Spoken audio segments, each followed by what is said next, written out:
নমস্কার। আমরা তো প্রবাসে থাকি, প্রবাসে তো জানেন বাড়ির লোকেরা কেউ নেই, তো আমরা বন্ধুরাই বাড়ির লোক। সেই জন্য আজকে একটা আমরা অনুষ্ঠান করতে চলেছি। অনিন্দিতা একটু বলো। আজ আমাদেরই এই বন্ধু পরিবারের এক ছোট্ট সদস্যা, তাকে আমরা স্বাদ দিচ্ছি। আমার মা আছে আজ এখানে, তো মা চাইলো বা ওকে একটু সুন্দর করে যেমনভাবে স্বাদ দেওয়া হয় সেভাবে করতে, তো চেষ্টা করেছি আমরা একটু রান্না টান্না করে আজকে ওকে আমরা স্বাদ দেব, আর সেই মুহূর্তগুলো আমরা ক্যামেরাবন্দি করব আর আপনাদের সাথে শেয়ার করব। একদম আপনাদেরকে দেখাবো কিরকম করলাম আমরা আজকের দিনটা। চলুন তাহলে আজকের দিনটা শুরু করি আর দেখাই আপনাদেরকে।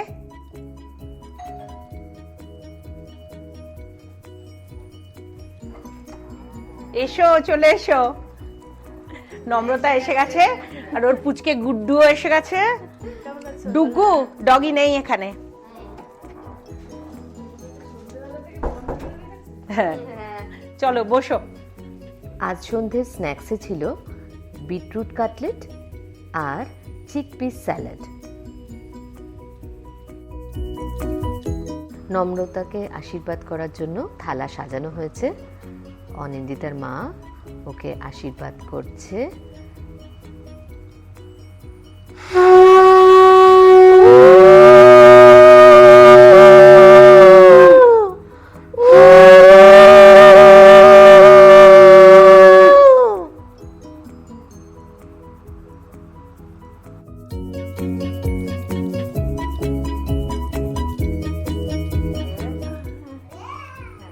আবার বাচ্চা কোলে নিয়ে আবার কথা বলবো, আবার আদর করবো বাচ্চাকে। হ্যাঁ, কি মিষ্টি লাগছে না নম্রতাকে। পাড়া হয়ে গেছে। অনিন্দিতা একটু বলো কি কি বানিয়েছো আজকে? হ্যাঁ, আজকে চেষ্টা করলাম কিছু জিনিস বানানোর, আবার কিছু মাও বানিয়েছে, দুজনে মিলেই করেছি। এখানে আমাদের ভাত আর এই 5 রকম ভাজা রয়েছে, তার সাথে একটু কলমি শাক ভাজাও আছে। আর এখানে চলে এসেছে ডাল, আর ওর প্রিয় লাউ চিংড়ি, ও তো লাউ চিংড়ি ভালোবাসে বলেছে, তাই ও সেটা বানানো হয়েছে। আর এখানে পটল, দই পটল, আর এখানে রয়েছে মাছ। এখানে ফুলকপি আলুর তরকারিও চিংড়ি দিয়ে করা হয়েছে, কারণ ওর চিংড়ি ফেভারিট তাই। আর এটা হচ্ছে চিকেন। আর মা বানিয়েছে চাটনি আর এই পায়েস। এই হচ্ছে আজকে আমাদের মেনু। আর আমরা সাথে কিছু ফল দিয়েছি, এটাই আজকে আমরা ওকে সার্ভ করছি। চলো মা।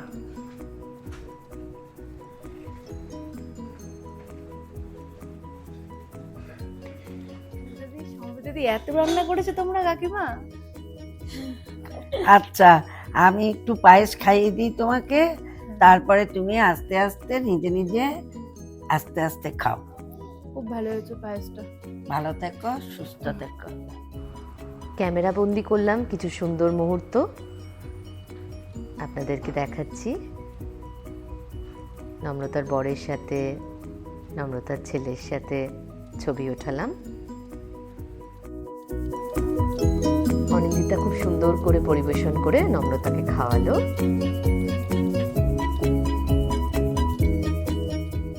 ওর খাওয়ার পর আমরা সবাই বসে পড়লাম খেতে।